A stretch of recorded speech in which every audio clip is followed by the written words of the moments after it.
Hi friends, ఈ రోజు అయితే నేను ప్రజెంట్ ఒక టెంపుల్ దగ్గరికి అయితే వచ్చాను అనమాట. ఆ టెంపుల్ పేరు వచ్చేసి కోరిన కోరికలు తీర్చే గోవిందుని క్షేత్రం. చూడండి, ఇక్కడికి అయితే వచ్చాను.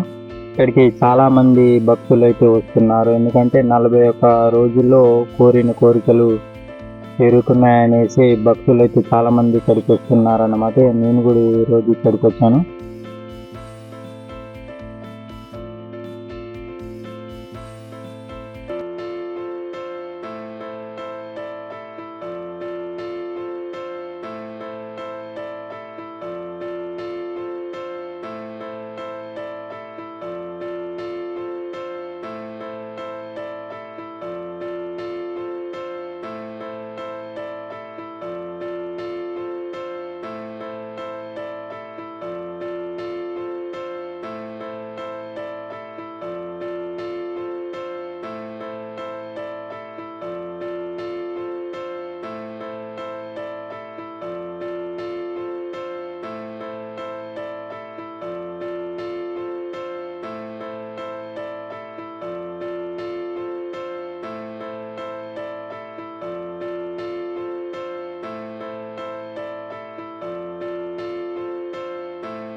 ఆర్తుల బాలిట అభయాస్తమై భక్తుల కొంగు బంగారంగా విరాజిల్లుతున్నటువంటి భద్రాచల దివ్యక్షేత్రంలో కోరిన కోరికలు తీర్చేటువంటి కల్పవృక్ష నారసింహ స్వామి వారిని మనం కూడా ఒకసారి దర్శిద్దాం, సకల శుభాలను పొందుతాం. 750 సంవత్సరాల క్రితం సాక్షాత్తు లక్ష్మీనరసింహ స్వామి వారు రంగాచార్య స్వామి వారికి అనుగ్రహించినటువంటిది ఈ కల్పవృక్ష నారసింహ స్వామి వారి యొక్క సాలగ్రామం. ఇక్కడ అత్యంత విశేషమైనటువంటిది గోవుకి సాలగ్రామానికి ఏకకాలంలో ప్రదక్షిణ చేయడం. గోవుకి ప్రదక్షిణ చేస్తే ముక్కోటి దేవతలకు ప్రదక్షిణ చేసినటువంటి ఫలితాన్ని, నృసింహస్వామి వారికి ప్రదక్షిణ చేస్తే భూమికి ప్రదక్షిణ చేసినటువంటి ఫలితాన్ని మనం ఏకకాలంలో ఇక్కడ స్వామివారి దర్శనం చేసుకుని ముడుపు కట్టి ప్రదక్షిణ చేయడం ద్వారా మనం పొందొచ్చు. భద్రాచల దివ్యక్షేత్రంలో ప్రతి అమావాస్య పర్వదినం నాడు ఇక్కడ జరిగేటువంటి మహాసుదర్శన నారసింహ హోమం, మహాధన్వంతరి హోమం, మహాలక్ష్మి హోమం అత్యంత విశేషం.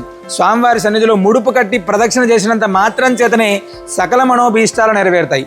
ఇక్కడ ఇచ్చేటువంటి గరుడ ప్రసాదం, అమావాస్య పౌర్ణమి తిథులలో ఇక్కడ ఇచ్చేటువంటి గరుడ ప్రసాదం తప్పకుండా సత్సంతాన ప్రాప్తి కలిగిస్తుంది. అవకాశం ఉంటే మనం కూడా కోరిన కోరికలు తీర్చేటువంటి కల్పవృక్ష నారసింహ స్వామివారిని ఒక్కసారి దర్శిద్దాం, ముడుపు కట్టి స్వామివారిని ప్రార్థిద్దాం, సకల మనోభీష్టాలను పొందాం. కోరిక కోరుకొని ముడుపు కడితే 41 రోజుల్లో కోరికలు అయితే తీరుతున్నాయి. నేను కూడా ఇక్కడికి వచ్చాను. ఈరోజు ఇక్కడ ముడుపు అయితే కట్టాను. ఒకవేళ కోరిక తీరితే మళ్ళీ ఇక్కడికి వచ్చి వీడియో చేస్తాను ఫ్రెండ్స్. ఇక్కడ ఈ గుడి అయితే ఇక్కడ భద్రాచలం టెంపుల్ పక్కనే ఉంది. శ్రీ కల్పవృక్ష నరసింహస్వామి టెంపుల్ అన్నమాట. మీరు కూడా రావాలనుకుంటే రావచ్చు ఫ్రెండ్స్. వీడియో నచ్చితే లైక్ చేయండి, షేర్ చేయండి, మా ఛానల్ని తప్పకుండా సబ్స్క్రైబ్ చేయండి friends. Thank you for watching.